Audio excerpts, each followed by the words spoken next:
모든 교양은 남 얘기죠. 안 물어봐도 알려주는 남 얘기 아날람 170회 방송 1부 시작하겠습니다. 문쌤님, 안녕하세요. 이동규 대표님, 안녕하십니까. 안녕하세요. 쇼우십니다. 인사하는데 저 잠깐 대표님 이름 까먹어갖고 금세 기억이 안 나네.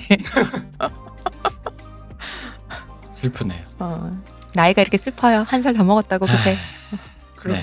연초부터 많은 일이 벌어지고 있습니다. 무슨 일요? 일단 그것이 알고 싶다 해서 저희 아날람 입장에서는 굉장히 쉰떡밥인 아, 그쵸. 사재기. 18년 4월에 했나 우리가 그거를? 그렇죠. 뭐 사재기가 이미 있는 거고 이제 그걸 이제 방송국에서 좀 더 심도 깊게.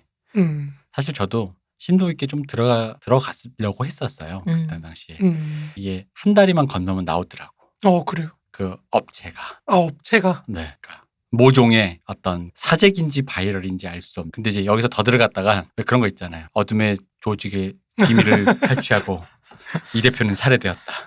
한강변에서 그 범죄도시에 나오는 윤계상 씨 같은 사람이 집 앞에 나타날까봐 갑자기 무서워지면서 그냥 이런 것이 있다 정도로. 저희는 방송국 같은 뒷배가 없기 때문에 거기서 멈췄죠. 심지어 이런 생각도 했어요. 그리고 제가 음악을 만들잖아요. 그러다 보니까 박 박사랑 둘이 그 저작권 등록하고 가짜 페이크 다큐 만들려고 그랬었어요.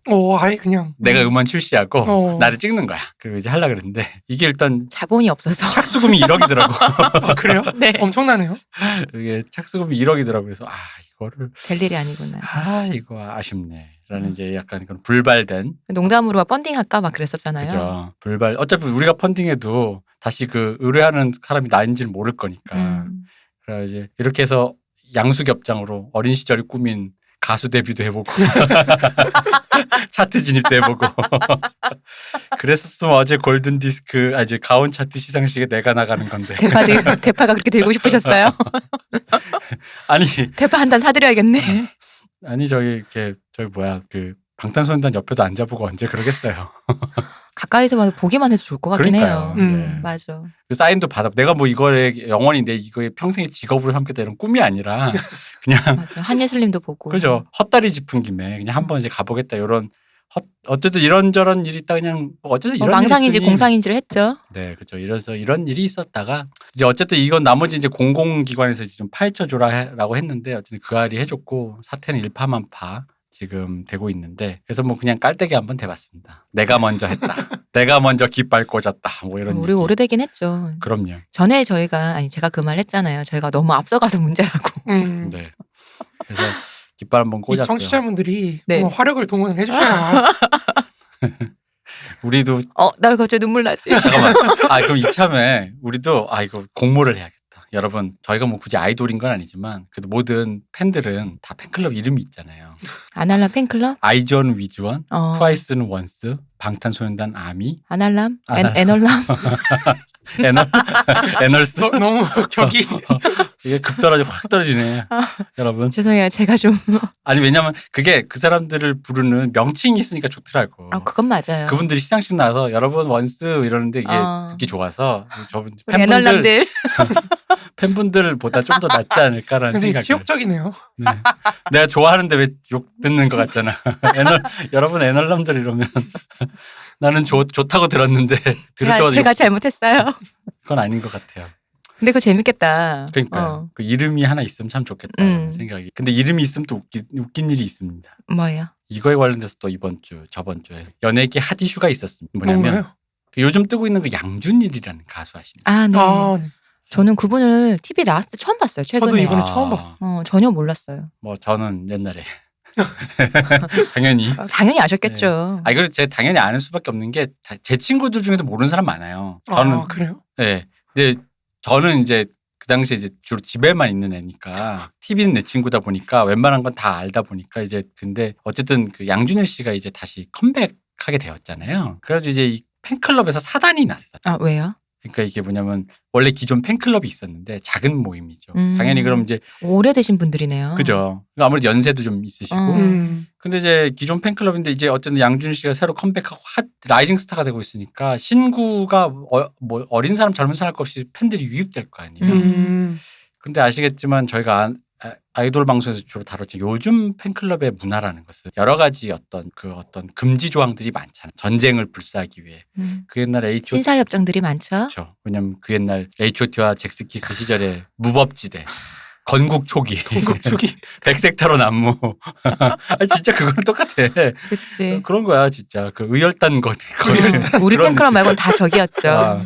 거의 그런 거여가지고. 아니 진짜 중국에 진출한 아이돌이 하얼빈역에서 죽을 뻔할 거야. 그럴 수도 있어. 잘못하면 총 맞아서 하얼빈에서. 근데 어쨌든 그것 때문에 여러 가지 이제 요즘 세대들에게 맞는 어떤 여러 가지 이래선 안 된다 저래선 안 된다라는 것들이 많은데 기존 팬클럽 분들은 모르실 거 아니에요. 그게 이제 어른들이라서. 어른분들의 입장에서는 그냥 아주 밟기 쉬운 지뢰들이 많죠. 뭐 하다 못해 이런 거 있잖아요. 다른 가수랑 옆에 있는 우리 양준일 진짜 머리 작다. 누구랑 섰더니 이런 걸 올리면 이제 그 누구의 팬들이 또 그죠, 기분이 이제 나쁘죠. 뭐 이제 그런 것부터 시작해서 운영의 문제 여러 가지 거기다 이제 왜 지금 제가 방금 좀 전까지 팬분들에 대한 이름을 이렇게 좀 호명하는 거, 네. 했는데 거기서도 모카페 그 특정 그 성골 그 특정 그룹 친목 원래 친목도 금지인데 친목하면 원래 커뮤니티가 무너지잖아요. 근데 양준일 씨 팬클럽이 오래되신 분들이라면은 되게 소수일 거고 그들끼리 오래돼서 다들 알고 지내고 친하고 그럴 것 같은데. 근데 사람들이 몰려오면 이제 어쨌든 이게 좀 오픈도 되고 해야 그쵸. 되는데 그분들만 갈 수 있는 또 그 게시판이 있는 거예요.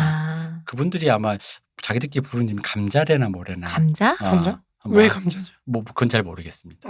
근데 어쨌든 근데 거기가 이제 그게 공개된 게 그 안에서 한 얘기가 단순히 그냥 우리끼리 뭐 운영 회의가 아니라 뭐 누구의 뒷담화도 있고 뭐 그런 여러 가지 좀 이렇게 그냥 있을 법하지만 요즘 사람들에게 걸려서는 안 되는 것들. 정말 친목단체군요. 네. 그러다가 이제 여러 자리 뭐 이렇게 왜 광고도 보내고 사람들 돈도 모으고 성금도 하고 이런 일도 하다 보면 돈이 모이고 이제 사람들 욕망이 모이고 관심이 모이다 보니까 운영진이 좀 디디했어요.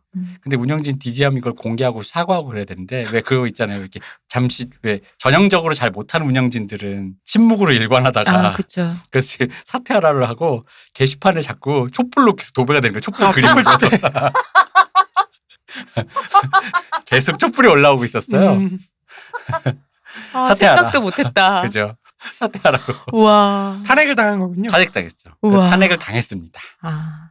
그래서 이제 일단 그렇게 흔히 말하는 사실 이 양상은 뭐 이 촛불 이거보다도 흔히 말하는 양준일 씨라는 그 존재가 90년대에 20대 10대를 보내신 분들 지금은 이제 중장년층이 되신 분들과 요즘의 젊은 분들 간의 그 신구가 세대 격돌이 돼버린 거예요. 그렇네. 예. 세대 격돌의 장이 됐군요. 거기 그렇죠. 팬카페가. 그리고 뒤늦게 요즘 세대 문화를 중장년층이 만나서 약간 이제 아이쿠야 하겠는데. 뒤통수를 맞은 거예요. 살짝 이제 그렇게 살면 안 돼. 이때까지 그렇게 살았어? 그러니까 사회하고 비슷하네요. 맞아요. 맞아요. 사람 모이는 데는 다 작은 사회죠, 뭐. 그러네요. 그래서 뭐 그런 탄핵 촛불 세상에 그런 그런 일이 있었어요. 탄핵은 된 거죠? 된 겁니다. 역시 촛불이 위대하네요. 네, 사퇴한 거죠. 촛불이면 안 되는 경우. 그 탄핵 당하기 바로 직전에 제일 웃겼던 사건이 게시판이 아무도 못 들어가게 그러니까 잠금이 됐나 해가지고 아무도 못 들어가게 그 카페 자체가. 그래서 이건 뭐야? 최후의 수단님. 관리자들이 흔히 하는. 뭐 이거 이게 보통 이렇게 되면 옛날에는 이게 정치 게시판으로까지 서프라이즈나 이런 옛날 게시판까지 흘러갔던 수법인데 보통 이럴 때는 이제 탄핵을 하려는 흔히 말하는 이제 쿠데타 세력이 이 집권 세력의 비번을 탈취해요. 그렇죠. 해킹해서. 그렇죠. 그리고 원래 있던 사람들을 다 싹 내보내죠. 싹 그 탈퇴시켜놓고 비번을 바꾼 다음에 다시 이제 새카페 리뉴얼하는 거죠. 근데 이제 그런 방법은 안 쓰고 촛불을 올린다. 치졸하잖아, 솔직히. 촛불을 올린다. 훨씬 민주적이네요. 뭐 그런 일이 있었어요. 옛날에 조동마 시절하고는 다르네요. 그렇죠. 세대가 확실히 달라졌네. 시대가 변했다는 게 확실히 진짜, 느껴지더라고요. 거기다가 희망이 있네. 또 마지막으로 저는 네. 시상식에 나오신 한예슬 씨의 모습을 보시고 제가 결국 진심으로 이런 반응을 할 수밖에 없었습니다. 요즘 박미경 씨가 하는 거. 와, 무대를 찢어 놓으셨다. 와, 진짜. 이거 정말 작년에 그 마마무의 화사 씨에 이어서 그쵸. 한예슬님이 락킹한 순간이었습니다. 근데 너무 아름답더라, 진짜. 근데 전 진짜로 갈수록 아름다워. 더 아름다워. 잠깐 진짜 입을 쩍 벌리고 내가 지금 뭘 봤지? 그러니까 이게 왜 약간 조금 앞서갔다라고 하면 왜 본능적으로 판단을 하게 되잖아요. 와, 저거 멋있다, 뭐 안 좋다 이런데 그게 아니라 저 너무 앞서가면 아웃 오브 돼버리면 판단이고 뭐고가 아니라 약간 뇌정지 상태 오는 거 있잖아요. 전 네네. 작가도 뇌정지가 왔거든요. 저는 음. 스틸 사진만 봤었는데 너무 예쁜 거예요. 그게 맥락 없이 자 시상자 한예슬 씨 모십니다. 동영상으로 앞에 걸어나오는 순간 그 순간을 보면은 진짜 그랬겠다. 저 뇌정지가 와요. 뇌정지가. 이게 기사로 그냥 이런 있다고 사진 그래 뭔 일인데 이래 하고 사진을 보면 아 이랬구나라는데 그러니까 그게 제가 그런 거 그냥 아름답다. 이거 말고 뭐 딴 말이 없더라고요. 나올 말이 없더라고. 그래서 방탄소년단 정국 씨가 입을 쩍 벌리고 놀라는 대표님과 같은 상태로 너무 놀래버려서. 화제가 되고 그게 지난 그 화사 씨 그때 작년에 무대에서 아이즈원 멤버들이 그죠. 우와 하던 그런 얼굴 뭐 된 거죠, 그냥. 연초부터 참 뭔가 이 나라는 국내도 그렇고 국외도 그렇고 그렇죠. 아주 시끄럽습니다. 난리예요. 다이나믹합니다. 네. 호주 산불 나서 난리고.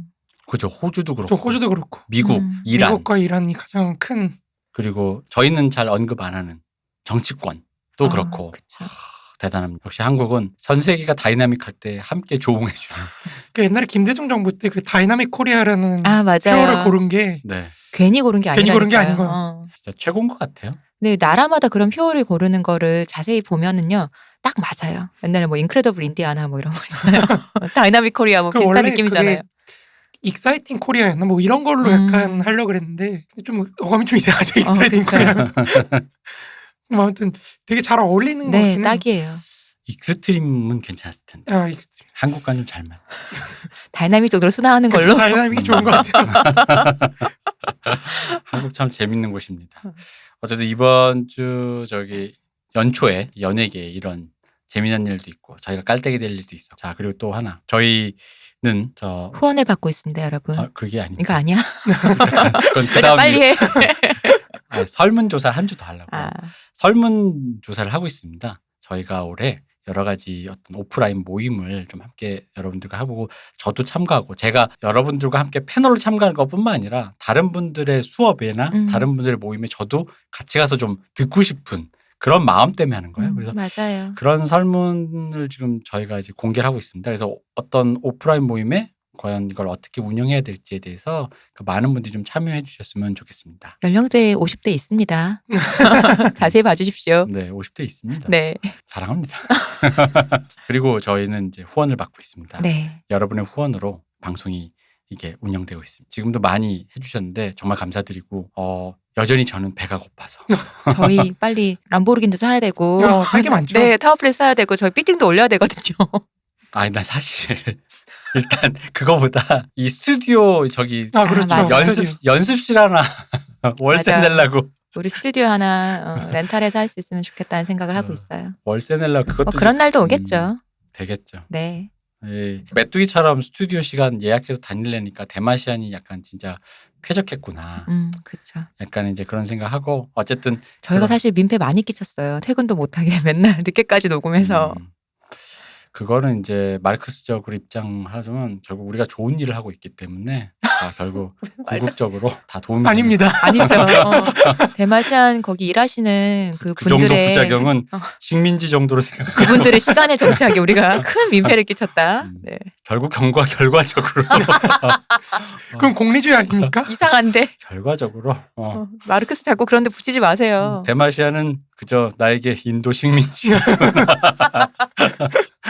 그런 내 새끼를 이런데. 그러니까요. 그렇게 썼다. 지난 방송을 들어보니까 네. 제가 숨소리가 많더라고요. 그런가요? 이게 많아가지고 사실 들으면서 약간 변태 같은데 약간 마르크스 얘기하면서 흥분해가지고 막 숨소리가 그 이유가 그것 때문이었구나. 약간 그런가 봐. 그래서 좀 근데 처음 생각해 보면은 확실히 녹음할 때 그게 많이 좋아지셨어요. 그러니까 그런 숨소리 말고도 다른 이 소리가 들어가잖아요. 이게 왜 이게 이런 소리 네. 있잖아요. 근데 그게 확실히 주셨어요. 그래요? 말을 의식한 빨리 하다 보니까 그런 걸까요? 그런 것 같아요. 그럼요. 말이 점점 빨라지시다 보니까 그런가. 그 반응들을 보니까 제가 이렇게 약간 부끄럽게 샤우팅한 거를 좋게 봐주시는 분들이 많으셔가지고 네. 감사하긴 한데 약간 좀 이상했다 기분이. 뭐야 무섭게 왜 그런 걸 좋다고 하시지? 방송하는 문쌤님은 변태가 아니더라. 들어주신 그렇죠. 분들은 그렇더라. 역시 저희 팬들이시네요. 네. 여러분들의 이름을 원하고 에놀람들. 에놀람들. 하지마. 네, 새로운 이름 여러분 예쁜 이름 공모합니다. 네, 그럼 일단 들어가 보겠습니다. 그럴까요? 이제 또 혹시나 또 지난 시간까지 내용을 또 잊어버렸었을까봐 또 다시 한번 정리를. 혹시라뇨. 당연한 건가요? 그러니까 저는 사실 방송을 이제 좀 부담을 많이 느끼시는 것 같아요. 앞에 거를 다 들어야지 지금 방송을 따라갈 수 있지 않나 하는 우려를 하시는 분들이 꽤 계시더라고요. 네, 그런 마음 당연하잖아요. 아, 근데 네. 근데 이제 아무거나 들어도 상관없다고 생각해요. 그러니까 앞으로 이제 들으시고 재밌으시면 앞으로 가시고 맞아요. 뭐 이렇게 된다고 생각해요. 지금 그래서 제가 한 번 더 요약하는 걸 계속 하려고 하니까 이제 아마 원래는 사실 오늘 끝내려고 그랬는데 역시나 이 얘기도 몇 번째 듣는 건지. 아, 죄송합니다. 아닙니다. 제가 다음 이제 방송 저희는 오래 하는 거 너무 좋다니까요. 왜 자꾸 저희만 무시하세요? 너무 오래 하는 것 같아요. 이것도 아니에요. 엄청 줄인 거예요. 아니에요. 근데 이제 아무튼 이것만까지만 바르크스까지만 하면은 그 뒤로는 조금 그냥 들으셔도 모르시고 들으셔도 좀 수월하지 않을까. 이때까지도 모르고 들었습니다. 괜찮습니다. 네. 다시 들으세요. 그럼 이제 정리를 하자면 여태까지 우리가 이제 사회 구성체라는 것을 네. 생산력, 사회 상태, 그리고 의식, 다시 말해서 생산력과 이제 분업관계, 시민사회, 그것과 이데올로기로 구성되어 있다고 이제 보았고, 여기서 분업관계에 의해서 이제 정신노동과 육체노동 간의 분리, 뭐 계급관계 형성, 뭐 이런 것들이 이루어지는 것들과 함께 이런 분업관계에 의해서 주어진 어떤 계급 착취관계를 타파하기 위한 어떤 생산력 발전에 따른 결과. 그래서 우리가 자본론을 다루면서 이제 많이 얘기를 했잖아요. 소경영, 다시 말해서 개인적 생산에서 넘어서서 사회적 생산인 대경영으로 가는 그런 과정들. 네. 그런 과정들도 봤고, 이제 거기 단계에 도달하면서 이제 육체노동과 정신노동 간의 분리를 극복해서 계급관계를 타파하고 이제 시간의 정치를 통해서 자유의 영역을 확장시켜 나가는 그런 방법에 대해서 다 다뤄봤잖아요. 그쵸.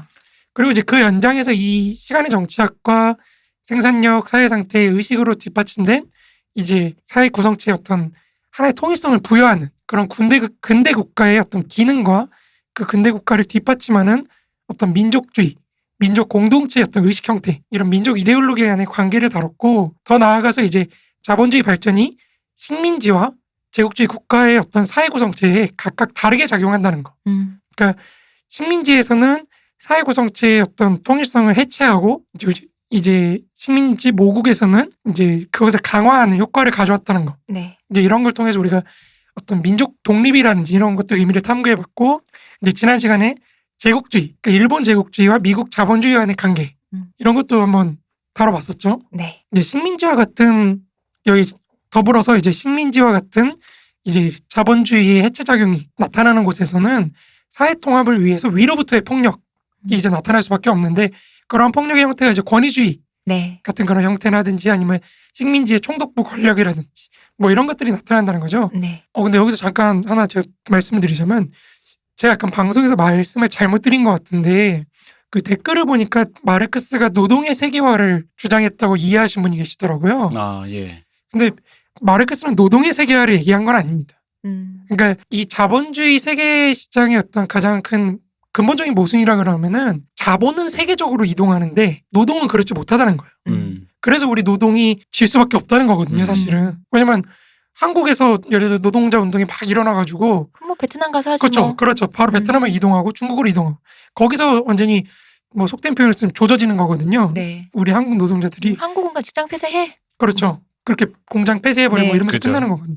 그러니까 그러니까 노동이 세계화되는 건 아닌데, 이제 제가 말씀드린 어떤 국제주의나 이런 거는 그러니까 국제적인 노동 이동을 얘기하는 게 아니라 각 그 집단들 간에 각국의 어떤 노동자들 간에 국제적인 연대가 이루어지는 그런 걸 얘기하는. 그래서 인터내셔널인 거예요. 트랜스내셔널이 아니고. 그러니까 인터 뭐뭐 간에 사이에 네. 이런 거고, 그걸 초월하는 그런 게 아니라는 거예요. 그러니까 이 월러스틴 표현에 따르면 이제 그런 세계체제 근본적인 모순, 그러니까 자본을 세계적으로 이동하고 움직이지만 이제 노동은 그렇지 못하다는 거. 국민국가 내부에서만 움직인다는 거. 그거를 한번 또 오해를 하신 것 같아서 말씀드리고. 네. 그러니까 노동의 세계화가 아니라 연대의 세계화. 그렇죠. 연대의 세계가 더 맞죠. 네. 그래서 이제 그런 권위주의 체제에서도 동일하게 비슷하게 그런 해체 작용을 막기 위해서 폭력적인 어떤 개입이 나타난다. 이제 그걸 보았고, 이제 다시 한번 말하자면 이러한 폭력 사실 근대 국가라면 어디서든지 기본적으로 나타날 수밖에 없다는 점. 네. 그러니까 근데 이제 그 폭력의 개입이 좀 어떻게 부드럽게 나타나느냐 아니면 이제 바로 직접적으로 그렇게 나타나느냐 뭐 이런 차이가 있다는 거죠. 그리고 이제 그 말씀하셨던 것 중에 어쨌든 간에 그런 식으로 폭력, 뭐 우리가 생각하면 이제 그런 식의 폭력이나 뭐 권위주의가 다 부정적인 이미지인데 그것이 수행하는 어떤 또 나름의 기능이 그렇죠. 기능이 있다라는 게 가장 핵심 포인트였던 것 맞습니다. 같아요. 그리고 이런 개입의 양태는 이제 자본주의 발전 수준에 따라서 굉장히 다양하게 나타난다. 그런데 이제 저희가 지난 방송의 마지막 부분에서 말씀드렸다시피 근대 국가가 수행한 어떤 사회통합 과정 그런 게 있다고 할 때 국가의 사회 포섭 능력이 굉장히 중요해진다고 말했어요. 네. 그럼 여기서 이제 포섭이라는 게 무엇이냐? 그게 중요해진다는 거죠. 결국엔 이제 사회 내에 존재하는 어떤 여러 가지 갈등 요소들에 대한 통제 이런 걸 의미하는데 그래서 우리가 오늘 시간에는 그 갈등 요소들이 무엇이냐 그걸 한번 이제 탐구를 해보는 거죠. 사실 여기까지 하면은 이제 하산해도 좋다. 이제 더 이상 뭐 별 끝났다면서요. 아유 뭐 선생님 다 듣고 가야죠. 여기까지면 됩니다. 선생님 수강료 받으시고 이러신 거 아니잖아요? 아닙니다. 이제부터는 그거 있어요. 이제 죽창 각계 전투, 이제 모의 전투, 이제 그런 거 있잖아요. 훈련소 6주 코스. 분별로 모이시고요, 여러분. 네, 네. 이렇게. 죽창반, 무슨 죽창반. 반 따로. 그런 거 이제부터는 이제 실전이에요. 이론 말고. 이제 그런 갈등 요소들에 대해서 하나씩 살펴보려고 해요. 네. 그래서 혁명을 가로막는 요인들 이걸 이제 제가 한 5개 정도로 이게 참 복잡한 것 같아요. 마르크스라는 사람이 생각보다 되게 사고를 복잡하게 해가지고 보통 우리가 3차 방정식 이상을 생각 못하는데 네. 미지수가 3개면 어려워지는데 이 양반은 역사이론만 해도 그러니까 역사를 판단하는 기준만 해도 제가 그때 정리를 했을 때 한 8개, 9개 정도 되거든요. 근데 자본주의 사회 내에 존재하는 어떤 갈등 요인, 모순들 네. 그것만 해도 이제 5개가 넘는 그러니까 굉장히 복잡하게 사고하는 사람인 거죠. 좋네요. 좋은 건가요? 아니 왜냐면 단순할수록 의심이 되거든요. 아 그거 하나로 설명이 될까 뭐 이런 느낌. 그렇죠. 근데 네. 이제 문제가 그거죠. 이 설명은 좋은데 그럼 이 5가지 요인을 뚫고 어떻게 그렇죠. 혁명으로 가는지. 그러니까 여기서 사실은 저조차도 약간은 조금 그런가? 약간 그런 싶을 때가 좀 있긴 해요. 의문이 좀 들 때가 예, 있어요. 예, 그럴 때가 조금 있긴 해요. 아직 덕심이 부족하시네. 그렇죠. 저는 사실 마르크스 안 좋아합니다. 무슨 소리 하시는 거예요 지금? 앵겔스를 좋아해요. 레닌은 또 어쩌고요? 레닌은 좋아합니다. 아무튼 이제 그 요인들을 한번 볼 건데 우리가 여태까지 했던 논의의 가장 기초가 되는 자본론의 내용을 다시 한번 말씀을 드리자면 네. 자본주의적 생산관계 형성과 발전의 어떤 결과로 개인적 형태의 생산인 그 소경영이 이제 사회적 생산인 대경영으로 이제 점차 발전해 나가면서 네. 그런 사회적 생산에 기초한 소유관계를 창출한 어떤 기반이 형성된다는 거거든요. 자본주의 사회는 그러니까 다시 말해서 소경영이 대경영으로 발전해 나가고 대경영이 다시 소경영으로 분해되거나 아니면 소경영을 창출해내는 그런 소경영과 대경영 간의 어떤 순환관계 그렇게 이해하시면 되는 것 같아요. 그럼 우리가 이제 소경영과 대경영 이 둘 간의 어떤 순환관계를 상정을 한다 그랬을 때 머릿속에 한번 이미지를 한번 떠올려보세요. 소경영, 이 바라 그러나요? 대경영 이렇게 해놓고 둘이서 서로 이렇게 원안을 그리는 그런 네. 관계를 생각할 때 이거 하나씩 한번 모순을 볼 수가 있다는 거죠. 그러니까 대경영 자체에 존재하는 모순이 뭘까? 소경영 자체에 존재하는 모순이 뭘까? 이 둘의 관계 속에서 나타나는 모순이 뭘까?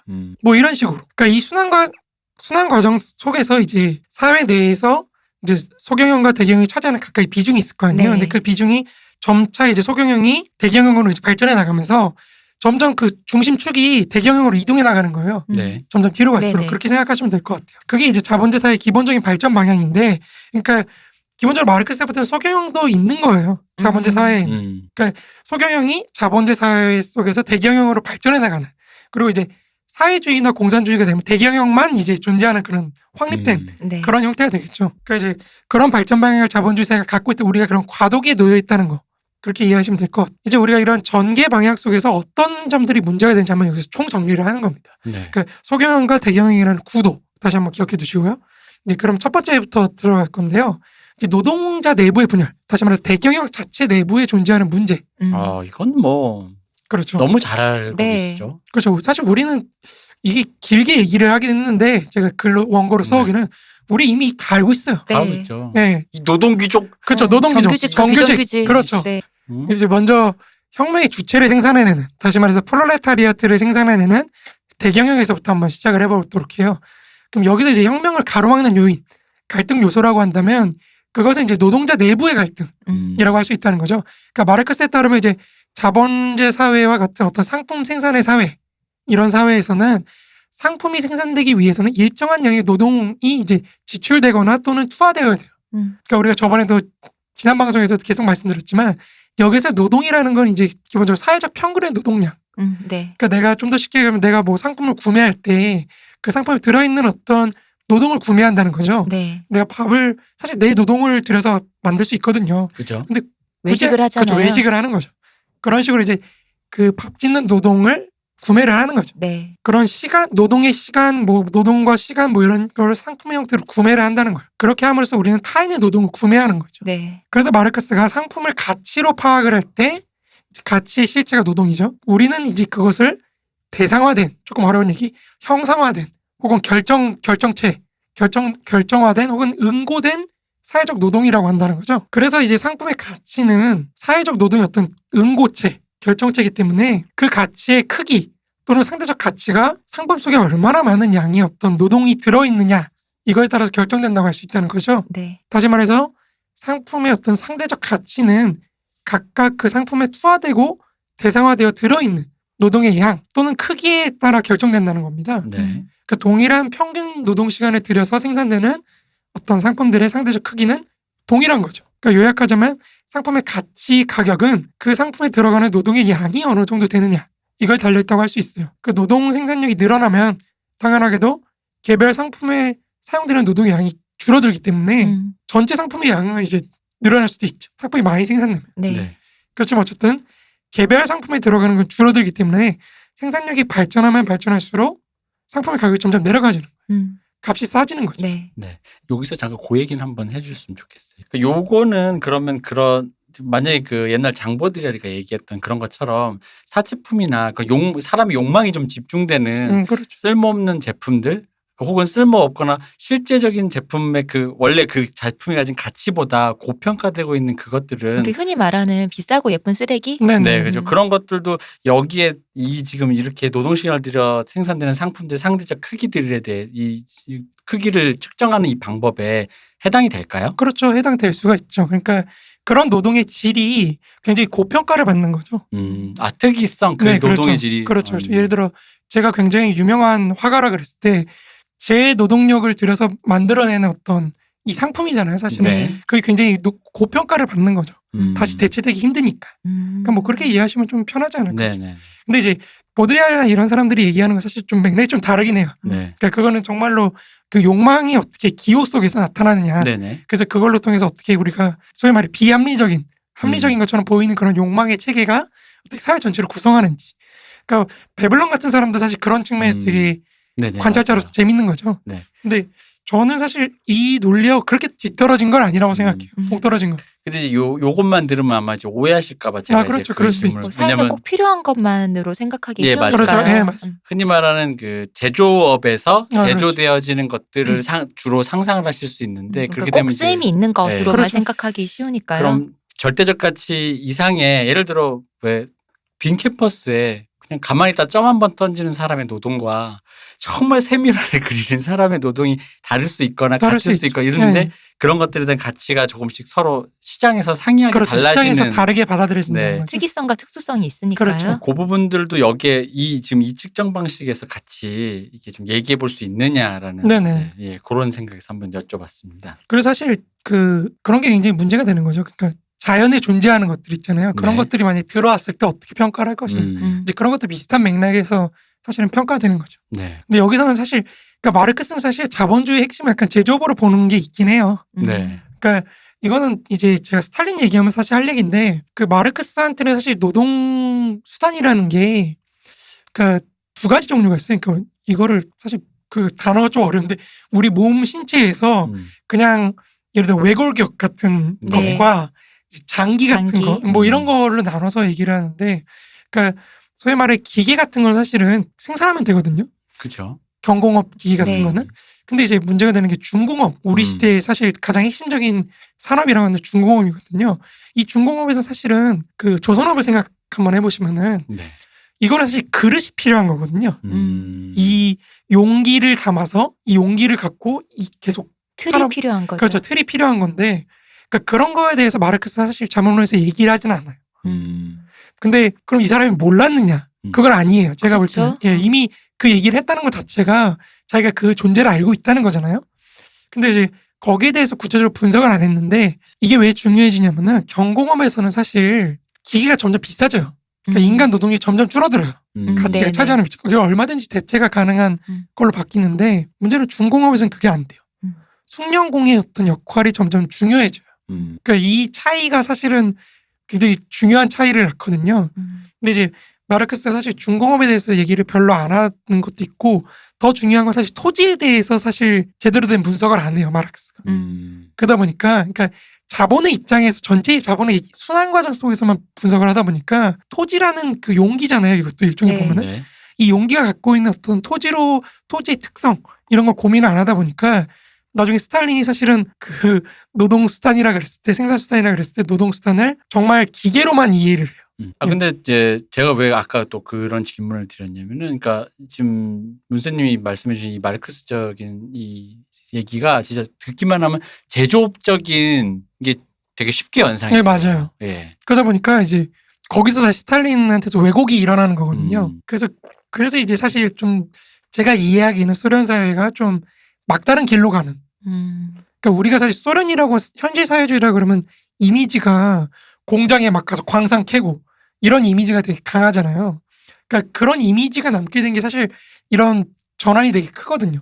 공장에 갔는데 어떻게 광산을 캐나요? 그러니까 공장에 가고 광산에 가는 네. 그런 어떤 이미지, 그러니까 어떤 철의 제국 같은 이미지가 네, 네. 있잖아요. 네. 그러니까 그런 이미지가 사실은 저는 이 마르크스와의 어떤 단절, 마르크스는 사실 계속 말씀드리지만 자연과의 그 상호작용을 되게 네. 중시하거든요.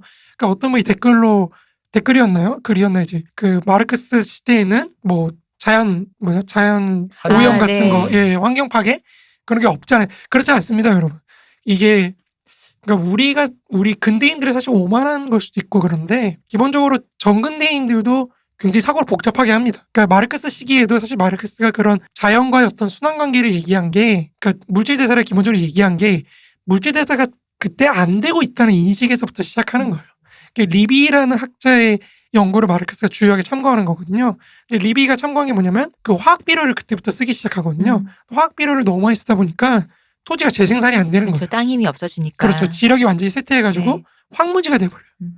그러니까 그래서 리비가 이런 걸 어떻게 지력을 회복하게 하고 자연과의 순환 이런 걸 어떻게 할 것이냐 이런 문제를 접근하기 때문에 생각해보면은 다들 배워서 알기는 해요. 우리 이제 지금 하신 얘기 저희끼리 하면서 그 얘기 했잖아요. 산업혁명 때 영국에서 그 엄청난 환경오염 문제가 진짜 심각했잖아요. 근데 우리가 산업혁명을 배우면서 그것도 같이 배운단 말이에요. 그때 심각했다라는 걸 알고 있는데 근데 또 따로 또 생각해보면은 환경오염이라는 게 그 근래 90년대 막 80년대 이때부터 좀 더 대두가 됐잖아요. 그러니까 그렇죠. 그거 두 개를 연결해서 그때도 있었구나라고 생각하기가 사실 통섭으로 하기 쉽지 않은 거죠. 툰베리 이전에는 아무도 환경에 신경 안 쓴 것처럼.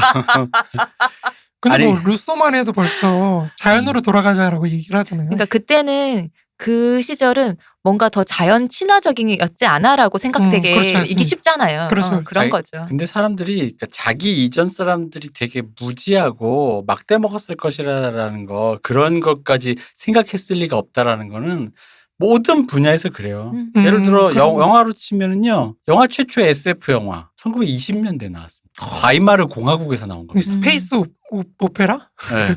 그 2001인가요? 그거밖에 생각 안 나는데. 문제는 그 영화가 지금은 없어진 바이마르 공화국에서 나온 겁니다. 독일도 아니에요. 저희 또 말씀드릴 겁니다. 네. 기다리십시오. 근데 이 얘기를 하면 처음에 충격받아요. 1920년이면 거의 뭐 밭에 개똥 똥 굴러가고 그렇지 않아요. 막 이렇게 뭐 무슨 뭐 그러기도 뭐 했겠죠. 그런 동네도 있겠죠. 아까 제가 늘 얘기하지만 러시아에 혁명하려고 그랬더니 농민이 나오면 들어가기 싫고. 근데 어쨌든 근데 이제 영화 하는 배우시는 분들도 처음에 보면 그러니까 그 당시 사람들이 이 SF라는 걸 만들었을까라는 생각도 안 한단 말이에요. 그렇죠.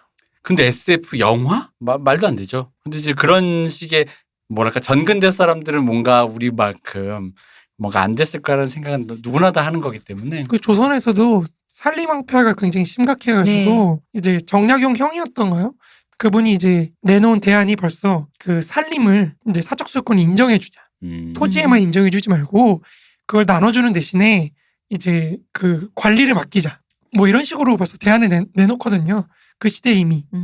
정약용의 형이죠. 네네. 정약용은 그런 얘기 안 하고. 저희들 업법은 누구를 형이라고 자주 정약용 형으로 부르는 줄 알아요. 정약용의 형. 아. 예. 네.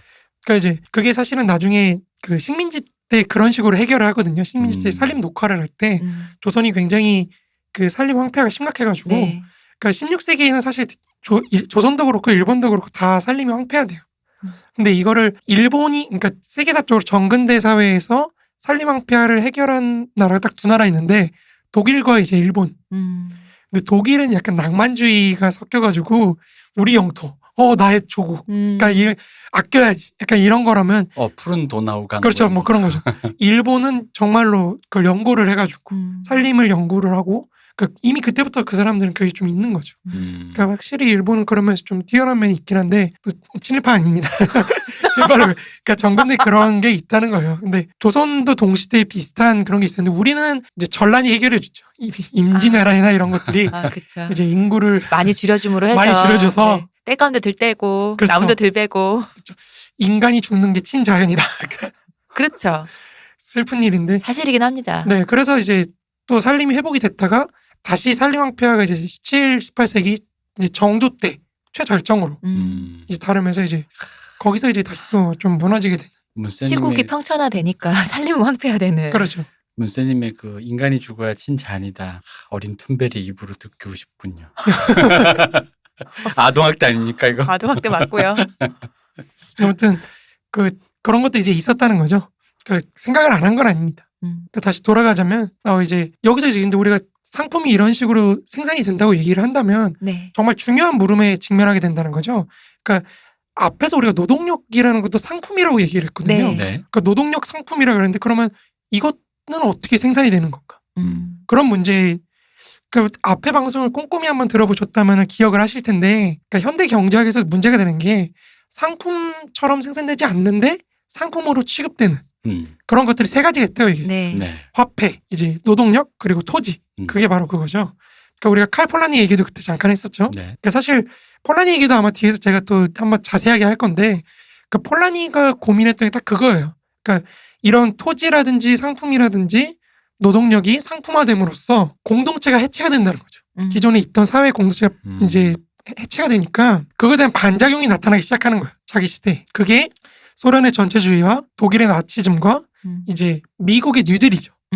그러니까 이게 사실 굉장히 반공주의를 깨는 관점이에요. 왜 그러냐면 미국의 뉴딜을 선으로 보지 않는 거거든요. 기본적으로. 그러니까 나치즘이나 전체 소련식의 현재 사회주의와 똑같이 어떤 사회가 자기를 보호하기 위한 그런 반작용으로 이해한다는 거거든요.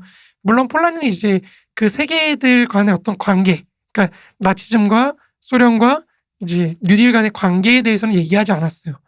그렇지만 이제 어쨌든 우리가 사실 이 당시 1930년대, 20년대에 이제 제가 아마 뭐 서비스 차원에서 아마 2부에서 이제 프랑스 얘기를 하면서 비슷한 얘기를 또 할 것 같은데 당시 프랑스에서도 비슷한 일이 또 일어나요. 그러니까 우리가 하이데거나 이런 사람들의 철학이 이 당시에 다 비슷한 그런 움직임을 보여요. 그러니까 예를 들어 BC 정부라 할 때 우리는 사실 한국에서는 그 친일파 청산하고 엮여가지고 네. BC 정부에 대한 담론이 거의 사라졌거든요. 네. 그러니까 그 레지스탕스와 네. 이제 그 협력자들 딱 두 가지만 이제 존재한다고 생각을 하는데 사실 BC 정부가 이제 그 사이에서 했던 역할들이 있거든요. 그 BC 정부가 민족혁명이라 그래가지고 이제 그 이전에 제3공화국에서 좌우파가 너무 갈등이 심한 거예요. 그리고 개인주의, 근대 자본주의가 도래하고 뭐 이런 거가 사회를 해체시키는 경향이 너무 크다 보니까 자기네들이 프랑스가 독일한테 진 거는 그렇게 근대 사회가 근대 사회의 어떤 시장 경제가 작용하면서 사회를 약화시켰기 때문이다. 그러니까 이걸 어떻게 회복할 것이냐. 우리 민족을 다시 되살려야 된다. 그러니까 이런 약간 좀 파시즘하고 비슷한 운동들이 나타나기 시작하거든요. 그러니까 이제 그런 것도 이제 한번 보면 되는 거죠. 아무튼 그런 의미에서 폴라니도 한번 우리가 보겠지만 그 폴라니가 어쨌든 세 가지 네. 상품이 아닌데 상품이 됐던 세 가지를 굉장히 강조를 했다. 그걸 한번 기억해 주시면 될 것 같아요. 그러니까 그럼 이것도 상품이 그냥 사실 상품은 쉬워요. 그냥 생산되는 비용을 계산하면 되게 쉬운데 이 세 가지는 사실은 상품처럼 편하게 생산할 수가 없거든요. 네. 우리 노동력이라는 인간을 마음대로 찍어낼 수는 없잖아요. 아. 뭔가 갑자기 무슨 생각하시는지 알겠는데 안 됩니다. 제가 뭘요? 저 되게 억울하네요, 진짜. 왜 마음대로 못 찍어냅니까? 그러니까 그러라고 아닙니다. 음향의 조화가 여기서 이상한 사람들이네, 이분들. 무슨 생각하시는 거야, 대체? 그러라고 음향과 이제 저는 교육을 생각하고 있었습니다. 아 그렇습니까? 네. 아 제가 또 오해를 했네요. 그럼요. 문세님이 쉽게 바로 다 파악하신 거예요. 제가 쉬운 사람이니까요. 저렇게 복잡하지 않아요? 근데 아무튼 이런 세 가지 상품들이 상품 아닌 상품들이 네. 이제 하나의 상품처럼 유통이 된다고 한다면 우리가 방금 전에서 말했던 것처럼 상품의 생산 과정, 다시 말해서 상품에 투하된 노동의 양에 의해서 음. 그 가치가 결정되는 그런 원리와의 관계가 어떻게 되는지 이제 봐야 된다는 거죠. 네. 그 의문이 제기될 수밖에 없는데 마르크스의 자본론이라는 거는 화폐, 노동력, 토지가 다른 상품들과 마찬가지로 이제 그 노동 가치, 그러니까 가치가 투하돼서 생산되는 네. 그런 원리로 생산된다고 했을 때 어떤 문제들이 나타나는지, 뭐 어떻게 우리가 일관되게 파악할 수 있는지 이제 이런 거를 분석한 책이에요. 자본론이. 네, 자본론이 그런 책이에요. 근데 여기선 나머지는 좀 생략하고 우리가 네. 노동력만 네네. 우리 논의의 어떤 한정을 위해서 노동력만 하자면 마르크스에 따르면 이제 노동력의 가치라는 것도 결국에는 사실은 다른 상품들과 마찬가지로 그 생산에 필요한 노동량에 의해서 결정이 되는데 인간의 노동력은 결국 인간 그 자체, 그쵸. 그러니까 살아있는 인간 속에만 존재합니다. 음. 그러니까 인간이 성장하고 또 생명력을 유지하기 위해 일정한 양의 생활수단을 소비하지 않을 수 없고 그쵸. 또 기계와 마찬가지로 노화 등에 의해서 마모가 되죠. 갑자기 슬퍼하시는. 눈물이 또.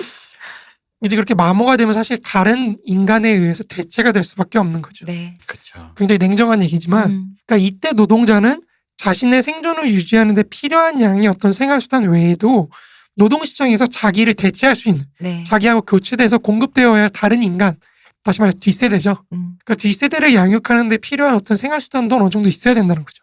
다시 말해서 노동자는 자신의 생활을 재생산 비용 외에도 자신의 가족의 재생산을 위한 비용, 네. 생활수단.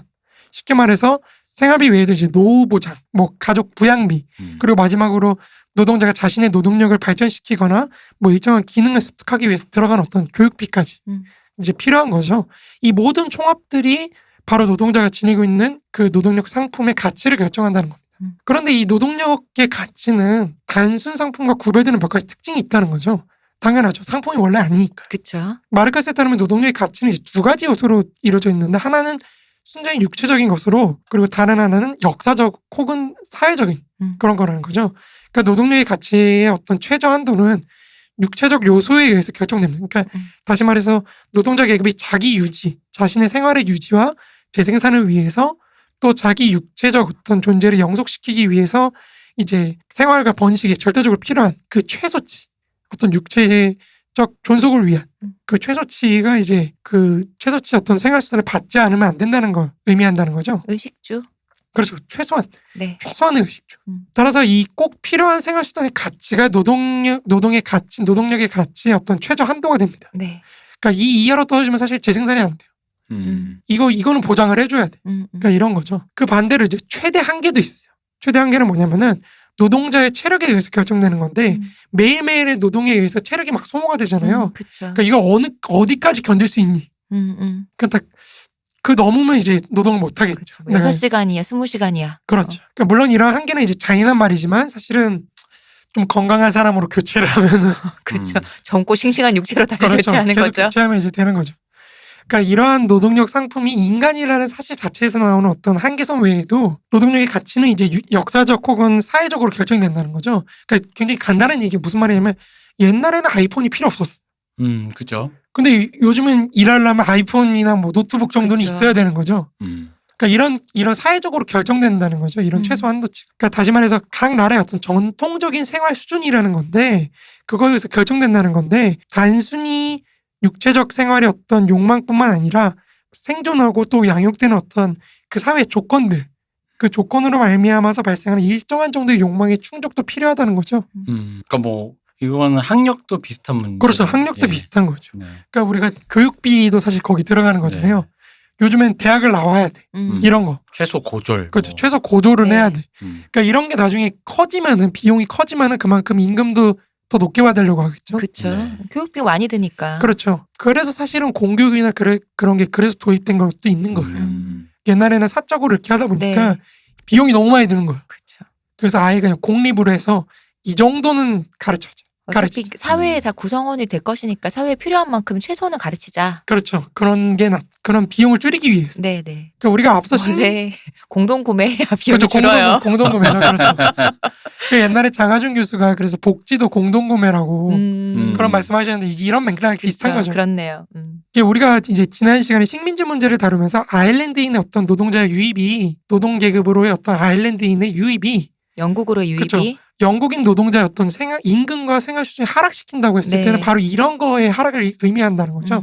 그러니까 각 사회가 지니고 있는 어떤 역사적 사회적 조건 속에서 나타나게 되는 생활 수준의 충족 기준이 다르다 보니까 네. 즉 보다 나은 욕구를 지니고 있는 영국인들의 생활 수준과 그 생활 수준 충족하기 위한 임금의 하락이 이제 아일랜드인에 의해서 점점 강화가 된다는 거죠.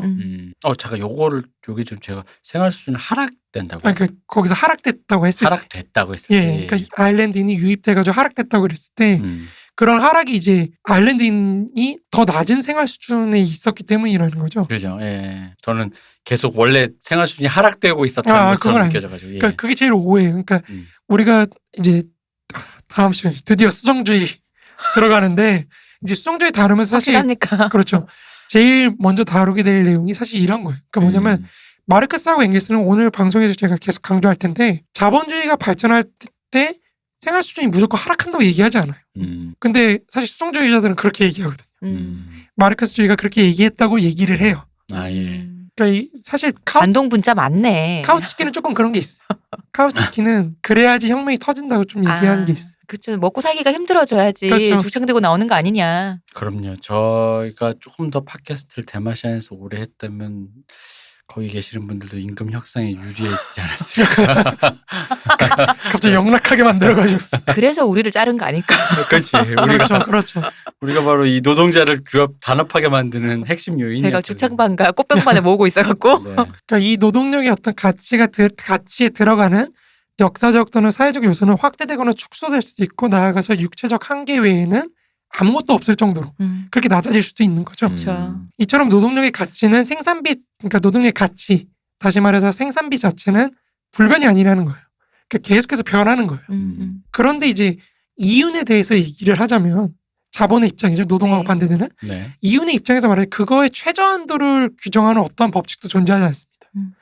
자본은 끊임없이 그냥 계속 이윤을 추구하려고 하는 거죠. 그렇죠. 그러니까 임금의 최소한도는 정할 수 있어도 최대한도는 정할 수가 없기 때문이에요. 그렇죠. 그러니까 뭐 어디 CEO가 뭐 연봉을 뭐 수십억을 그렇죠. 받았네. 그러다 보니까 자본이 그런 임금의 최대한도에 의해서 제한당하는 게 없는 거죠.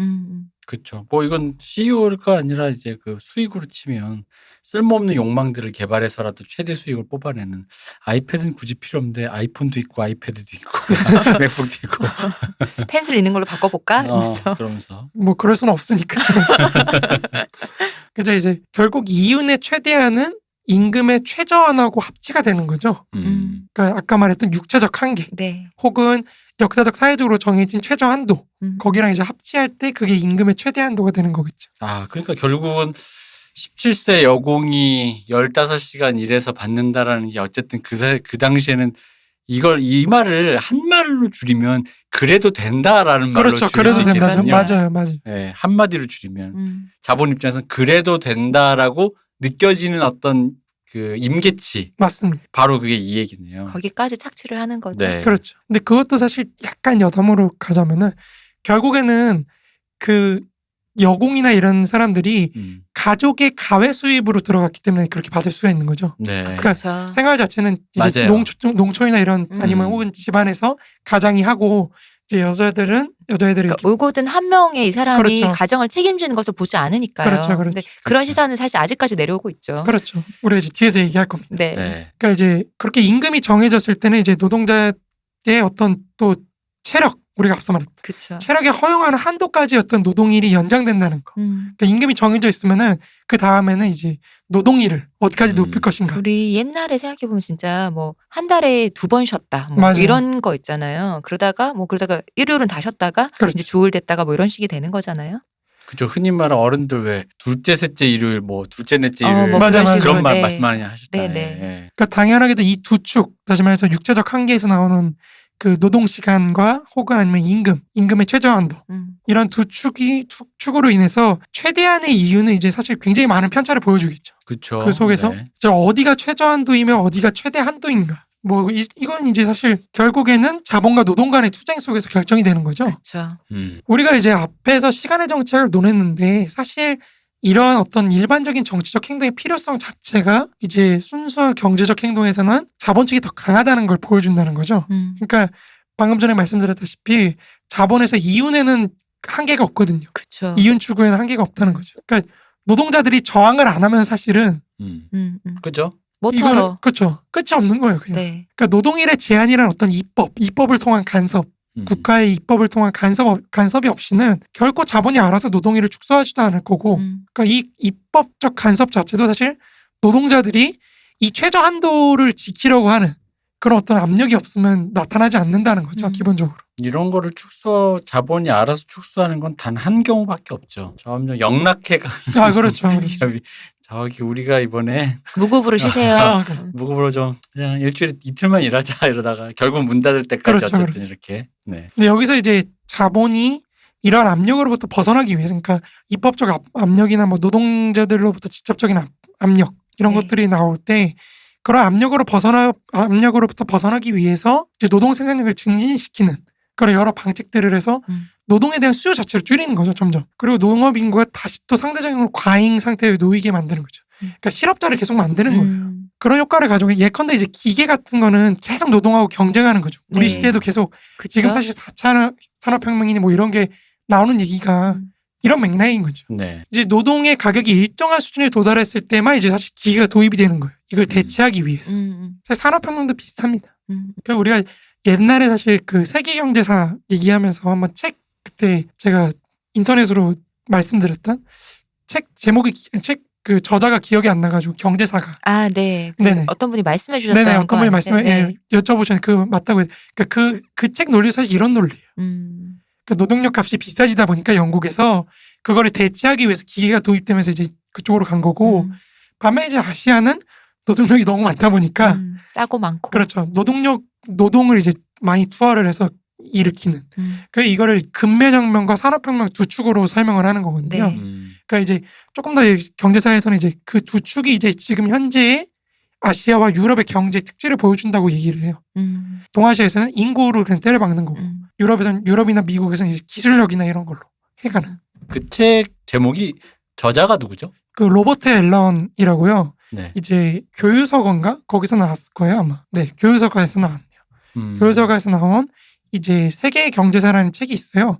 이 책의 논리가 약간 비슷한 거죠. 이강국 선생님이 옮기셨는데 이강국 선생님은 이제 불평등을 연구하시는 그런 학자십니다. 진보적인 학자시죠. 이제 그렇게 도입된 기계가 새로운 혁신을 불러와서 이제 기존의 노동자들의 어떤 협력 관계를 재편하고 그런다는 거죠. 그러니까 노동자들이 잘리는 거죠, 사실은. 네. 그러면서 기존의 노조 관계나 이런 게 해체가 되는 거죠. 근데 또 다시 형성되고 뭐 이런 과정이 반복된다는 거죠. 또한 이제 노동자들은 공황, 호황, 불황 등의 어떤 자본주의 어떤 주기적 순환 속에서 노동자는 이제 공황과 침체의 어떤 국면에서는 일자리를 잃어버린다든지 아니면 임금 인하를 겪는다든지 네. 뭐 하게 되고 반대로 호황과 번영의 국면에서는 일자리를 얻고 아니면 임금 상승을 위해서 투쟁하게 되는 거죠. 근데 이 과정에서 사실 투쟁이 없으면은 그냥은 안 올려줘요. 그렇죠. 임금이 하락할 때는 더 하락하고 그럼요. 올라갈 때는 조금만 올라가고 그러니까 이렇게 되다 보니까 이제 그런 경제 투쟁이 필요하다는 거죠.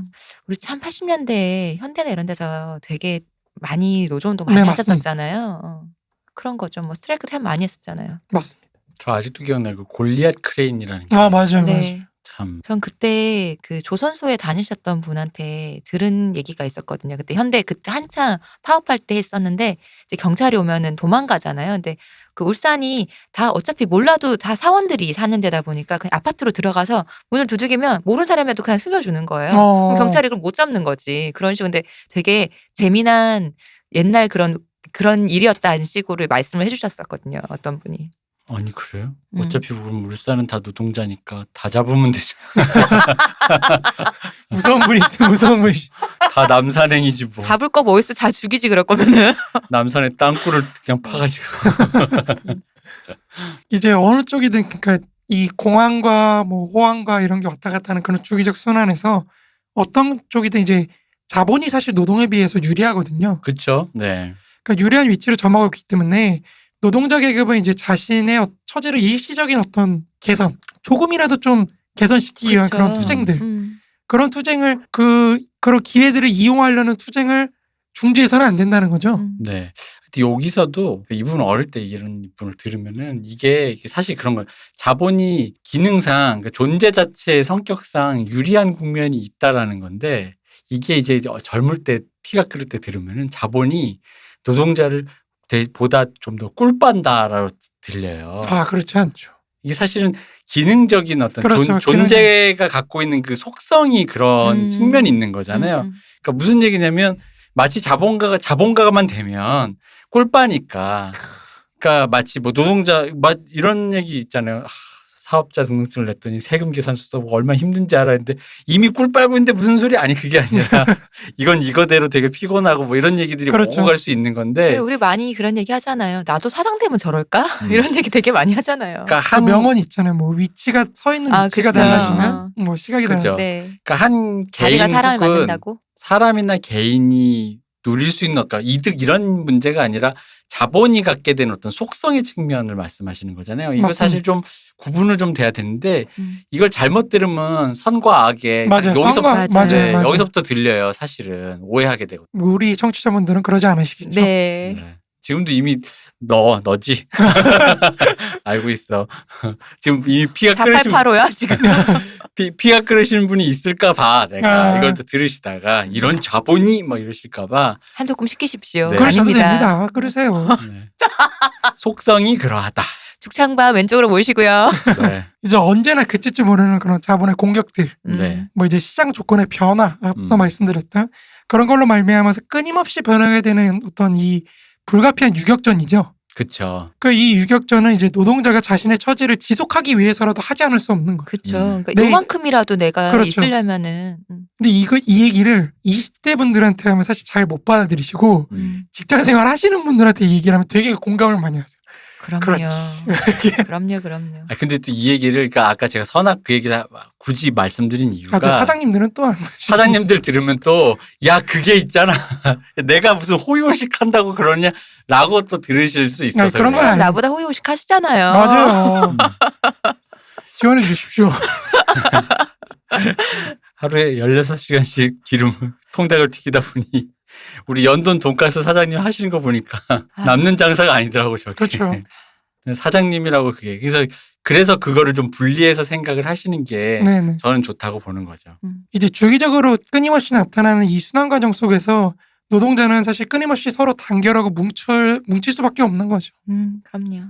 그런데 정말 당연하게도 이 전체 노동자의 어떤 갖가지 기능에 간단한 것도 있고 복잡한 것도 있고 저급한 것도 있고 고급적인 것도 있고 뭐 여러 가지가 있잖아요. 네. 네. 그러니까 그 기관들 하나하나의 노동력은 서로 매우 다른 정도의 어떤 교육을 필요로 하고 그렇죠. 또 따라서 당연하게도 교육비가 달라지면은 임금도 달라질 그렇죠. 것이고요. 임금도 달라지고 교육 가치도 달라지는 네. 거죠. 그러니까 다시 말해 노동력 상품의 생산비가 분업의 다양성에 의해서 다양화된다는 거죠. 네. 그러므로 노동력의 어떤 등급제 이런 게 발달함에 따라서 자연스럽게 그에 대응하는 임금의 어떤 등급도 나타난다는 거죠. 네. 아 그렇죠. 그 각종 생산 부분에서 사용되는 어떤 노동력의 질과 뭐 그에 따른 생산비가 다르다 보니까 노동력의 가치도 달라지게 된다는 거죠.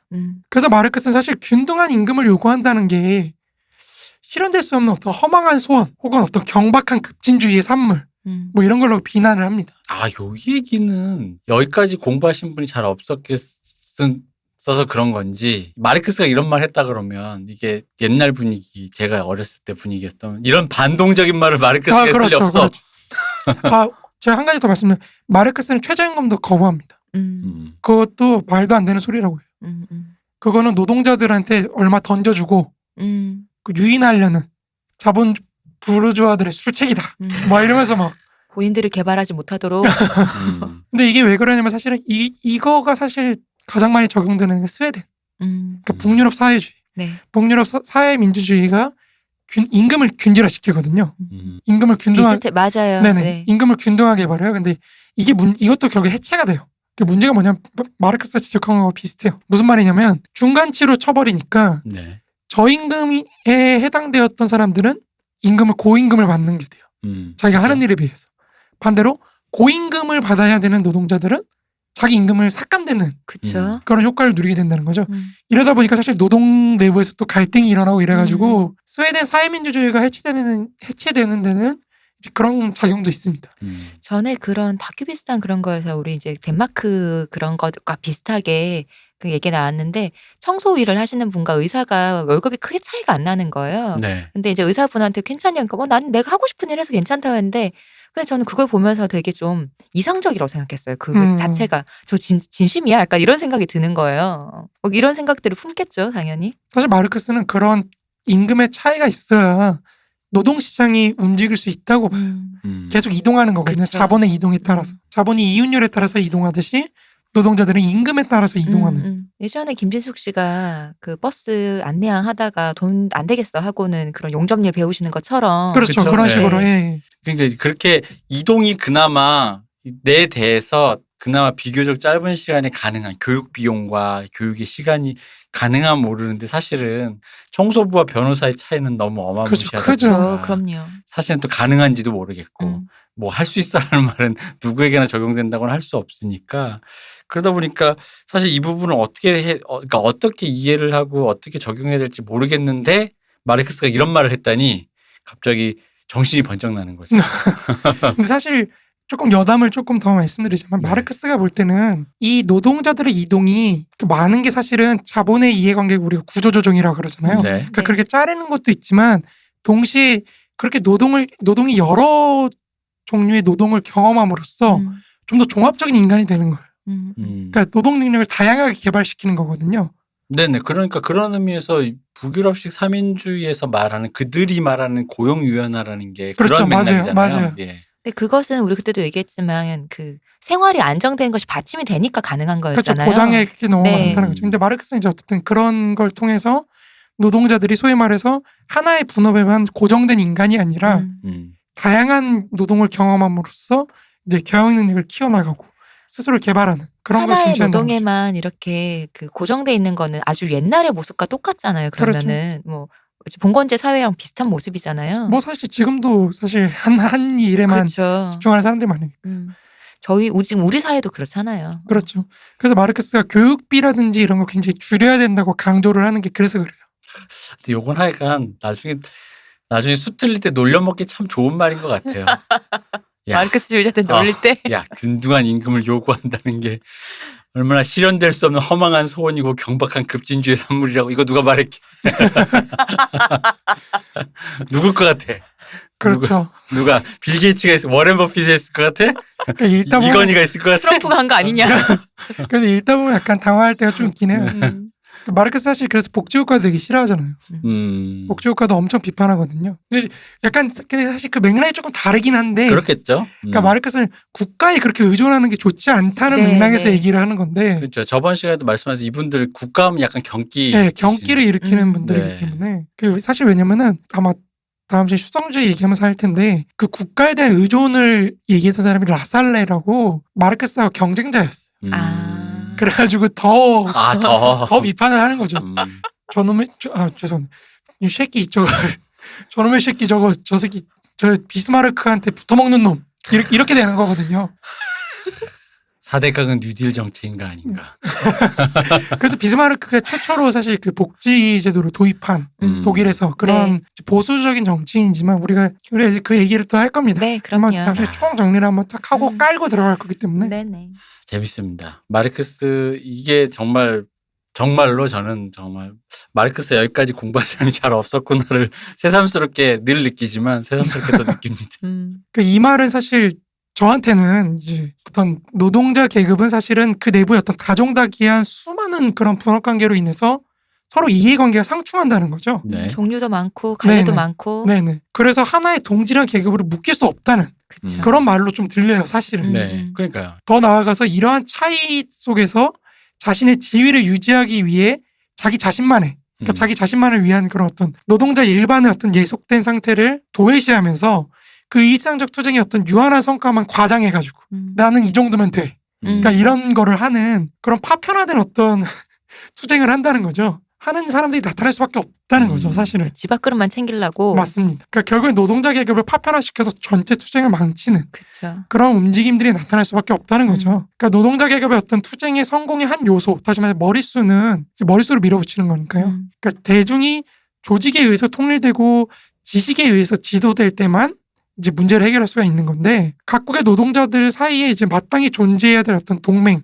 해방을 위한 모든 투쟁에서 이제 서로 얽히는 그런 형제적 유대 이런 게 경시되게 하는 그 경시될 경우에는 사실은 어떤 그 분산적 노력들이 전반적 패배라는 다 망한다는 거죠. 그쵸. 너만 살려 그랬다가는 다 망한다는 그런 벌을 받고 마는지를 이제 역사 잘 보여준다고 이제 마르크스는 얘기를 합니다. 그렇지만 이제 분업이 국가 내에서만 존재하는 게 아니고 또 국가들 간에도 존재하기 때문에 그쵸. 그래서 이제 마르크스와 앵겔스는 이제 노동자 계급의 국제주의에 입각해서 인터내셔널하게 그 행동을 해야 된다고 이렇게 주장을 했던 건데 사실 이게 좀 어렵죠. 그럼요. 굉장히 어렵죠. 네. 그러니까 그럼에도 불구하고 이제 노동자 계급이 자신의 어떤 이해관계를 위해서 분산적 노력을 하지 않을 수 없는 그 요인도 굉장히 강력하다는 거예요. 그러니까 서로의 생산비가 달라서 임금의 차이가 나타났을 때 노동자들 간의 어떤 대립관계가 형성되기 정말 쉽거든요. 그럼요. 이게 우리가 이제 뒤에 레닌을 보면서 특히 더 이 얘기를 많이 할 텐데 레닌이 계속해서 비판하는 그런 경제주의가 바로 이런 노동자들이 자기 자신만의 어떤 이해관계만을 충족시키기 위해서 하는 그런 운동 그런 거거든요. 그러니까 노동귀족이라는 표현도 사실 여기서 비롯되는 거예요. 자국의 이해관, 그러니까 자국의 국제적인 형태의 어떤 분업관계 속에서 자국의 위치만 신경 쓰는 그런 노동귀족들 이런 게 나타난다는 거죠. 노동귀족 이것도 역시 권위주의와 함께 욕으로 들어가. 그렇죠. 욕으로 많이 했어요. 이게 학술 용어 사전에도 등재되는 게 아니라 왜 국어 욕 사전 이렇게 들어가면 거기에 이제 한국어 욕 노동귀족, 사전. 노동귀족 이렇게. 이 마르크스, 앵겔스 그리고 수많은 노동 운동가들이나 이론가들이 이제 노동자들한테 실업자나 우리식으로 표현하면 비정규직 같은 사람들 이런 사람들을 영세한 노동자들과 함께 투쟁을 해야 된다 뭐 이렇게 얘기했지만 현실은 쉽지 않습니다. 그렇죠. 사실은 쉽지 않습니다. 네. 그 경제투쟁 자체에서 나타나는 어떤 노동자들의 조직, 노동조합 등이 그러한 경제투쟁을 넘어서 이제 정치적 운동으로 나아가는 것은 사실 보편적인 어떤 사회적 강제력을 가진 형태로 자기의 이익을 관철시키기 위한 어떤 계급운동 이걸로 가는 거는 상당히 어려운 일이라는 거죠. 그러니까요. 그러니까 여기가 바로 제 생각엔 저는 그래서 느끼는 거 약간 소년 만화적인 느낌으로 치자면 왜 소년 만화 주인공이 마지막에 그렇게까지 미련하게 왜 죽을 때까지 했는데 다시 일어나는 이유가 뭐냐 패배를 인정하면 너는 편해 하지만 나에게 남은 것 삼아서 이렇게 대도 않는 형이상학적 말을 한마디 던짐으로써 나에게 남은 건 투지다 뭐 긍지다 뭐 이런 말 하면서 이렇게 그게 이제 먹히면 소년 만화가 흥하는 거거든요. 근데 사실 저는 이제 왜 이런 얘기를 하냐면 결국 이 논리적으로 봤을 때 자기 이익을 추종할 수밖에 없다라는 거가 당연한 논리 귀결인데 결국 그럼에도 불구하고 이 인터내셔널하게 행동해야 하는 근간은 결국 무엇이냐면 타인에 대한 이해라든가 그런 약간 그러니까 말씀드렸을 때 그런 형이상적인 약간 오글거릴 수도 있는 연대라든가 타인과 뭐 이건 이 얘기도 비슷해요. 그 뭐랄까 우연히 자취를 하고 있는데 친구가 분리수거 해야 될 건데 귀찮아서 넣었어. 야 이렇게까지 빡세게 하는 이유가 뭐야 하는데 사실 나는 할 말이 그거밖에 없어요. 지구를 살리기 위해서라고 말하면 좀 웃기잖아요. 우리 애가 그 정도는 아니에요. 이게 결국에 그렇게 안 하면 자기도 망한다는 거거든요. 그쵸. 그러니까요. 그러니까 계속해서 그 운동이 반복될 수밖에 없다는 거죠. 우리도 살고 근데 그 얘기가 말을 하는 게 말이 되게 너무 그러니까 지금 이 너무 순간 거창해서 쓰레기통에 조그마한 이쑤시개 하나 버린 것 때문에 갑자기 거시적인 게 소환돼 버리니까. 그러니까 노동귀족이라고 욕하는 게 그런 거잖아요. 니네 은행 노조 이 자식들 우리 할 때 거들떠도 안 보더니 언제부터 노조 됐다고 우리 도와달라고 여기 노총에 와서 도와다녀. 옛날에 그때 노무현 정부 때가 그랬거든요. 그런 이런 이제 은행 하시는 분들이 되게 좀 그러신 거예요. 그분들 노동자는 맞는데 약간 좀 서럽게 된 건데 어쨌든 그런 상황에서 여기를 설득해내는 방법은 이렇고 저렇고 은원관계 있고 없고를 떠나서 한데 갑자기 이렇게 되다 보면 소환되는 말이 되게 거시적인 말들이 소환되다 보니까 약간 낭만적인 말들이 소화되다 보니까 그럼에도 불구하고 이게 소년 만화적으로 마음을 울리는 낭만적인 언어로밖에 소화해낼 수 없는 지점이 있는 것 같아요. 뭐 그런가요? 그렇지 않아요? 그러니까 우리를 위해 사실 이 말이잖아요.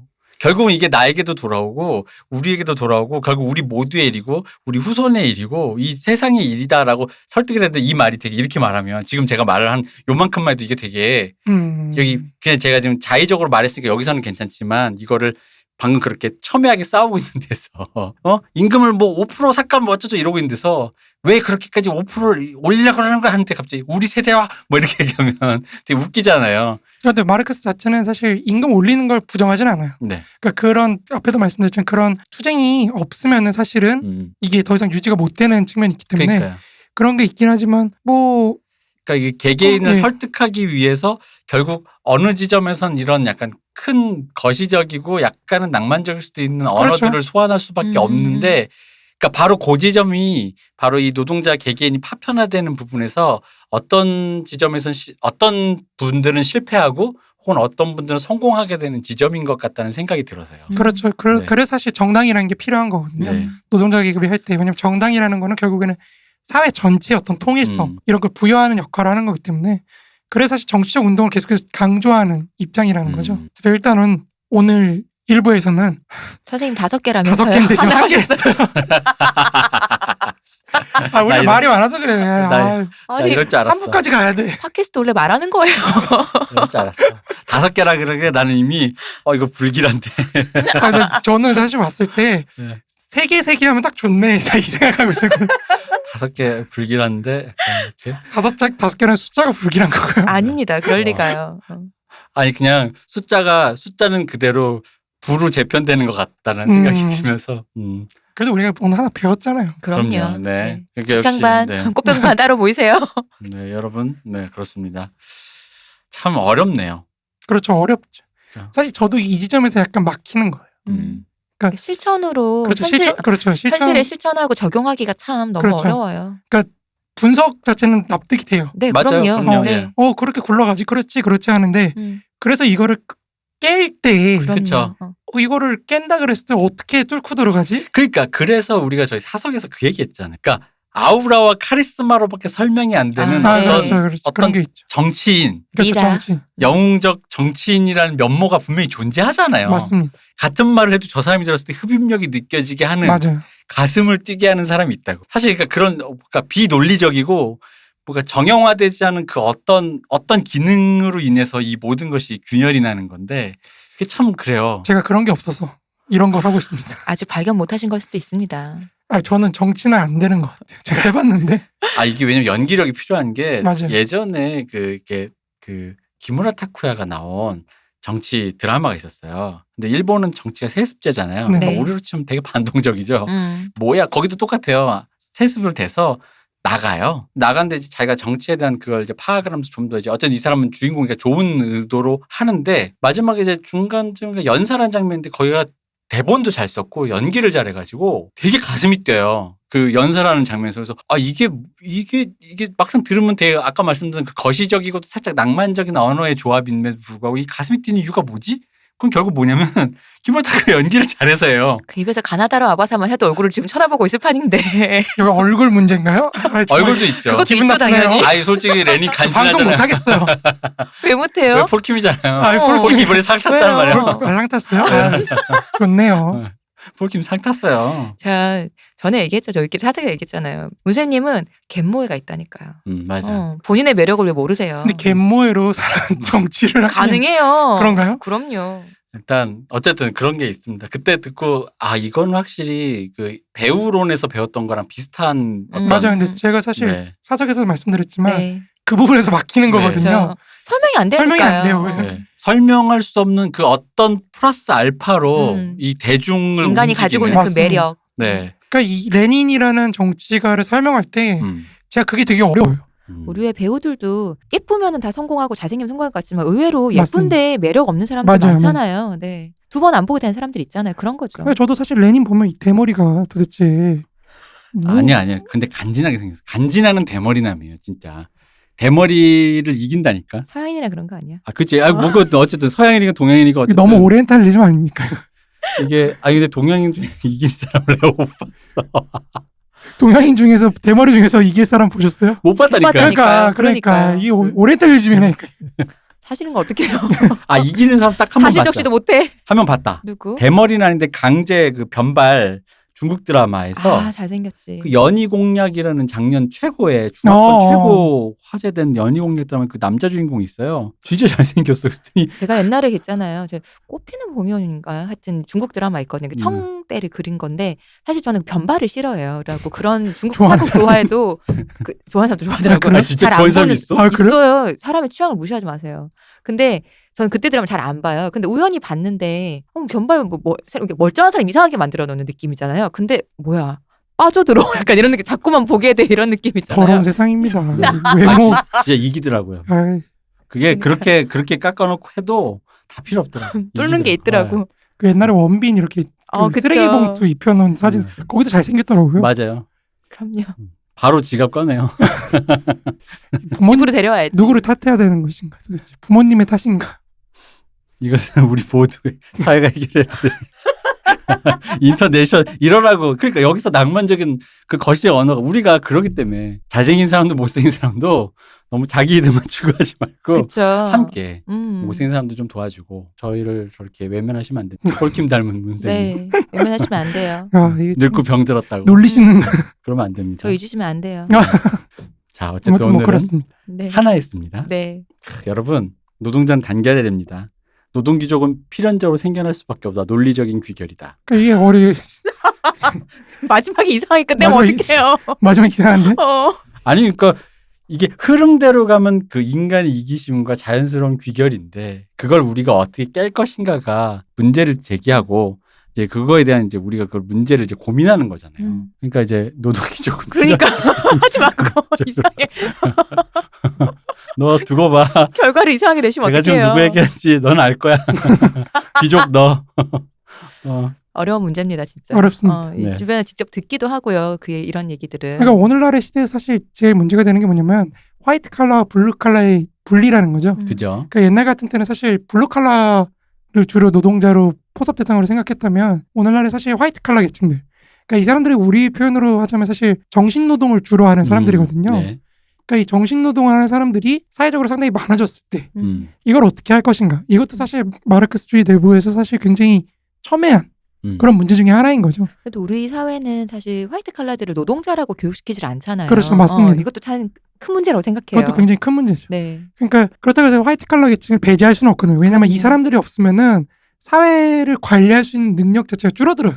그죠? 예. 그러니까 우리가 화이트 칼라 계층을 같이 가면서 사회 전체를 보다 잘 경영할 수 있는 그런 능력을 얻게 되는 거거든요. 그러니까 그런 차원에서 사실 고민할 지점이 많아지는 거죠. 그러니까 여기를 듣고 있으면 진짜로 생각해야 될 게 한두 개가 아니고 옛날 사례에서도 생각해봐야 될 거를 한두 개가 아니다는 마치 지금 대학생 심상정이 그 공장에 취직하겠다고 했을 때 내가 만약 그 옆에 동기나 선후배였으면 이걸 읽었을 때 잠깐 네가 그럴 때가 아니야라고 왠지 그랬을 것 같기도 한 거예요. 이게 지금 혁명의 걸림돌이 5개라고 하셨잖아요. 하나만 했는데도 마음이 갑갑해지고. 그렇죠. 갑갑해지죠. 할 말도 많고. 지금 마음에 네. 무슨 누름돌로 누른 것 같은 그런 느낌이에요. 근데 사실 우리가 이미 다 알고 있는 얘기들이거든요. 그렇긴 해요. 그러니까 그래서 더 그런 거예요. 더 답답한 거죠. 생각나는 사례들이 너무 많고 맞아요. 막 그러니까 바로 옆에 아는 분들 뭐 노사협정 할 때 했던 얘기 들어보면은 한숨 나는 얘기도 많거든요. 그래서 나중에 얘기하기로 수성주의자들과 레닌이 논쟁할 때 이런 문제 때문에 논쟁을 하는 거예요. 그러니까 카우츠키나 이런 사람들이 볼 때는 사회가 너무 복잡해진 거예요. 그렇죠. 그러니까 폭력적인 혁명으로 국가를 장악한다 그래서 이거를 경영할 수가 없는 거예요. 그죠. 그러니까 어떻게 경영? 이건 민주주의적으로 해가지고 사람들 모아가지고 조직을 해가지고 사회를 경영할 수 있는 능력 자체를 노동자들이 더 많이 갖게끔 그렇게 장기적인 관점에서 조직하는 수밖에 없다. 정근대 사회처럼 뭐 윗대가리만 갈아치운다고 될 그렇죠. 일이 아니니까 이제. 그렇게 되는 거고 레닌은 뭐 이제 그럼에도 불구하고 된다. 뭐 이런 식으로 가고 뭐 이리 왔다 갔다 하는 거거든요. 이제 그러면 나머지 4개의 걸림돌 다음 시간에 다 할 수 있을지 모르겠지만 어쨌든 해야 4개의 됩니다. 걸림돌은 다음 시간에 듣도록 하겠습니다. 네, 알겠습니다. 고생하셨습니다, 문쌤님. 고생하셨습니다. 고생하셨습니다, 이동규 대표님. 감사합니다. 감사합니다. 쉬우셨습니다.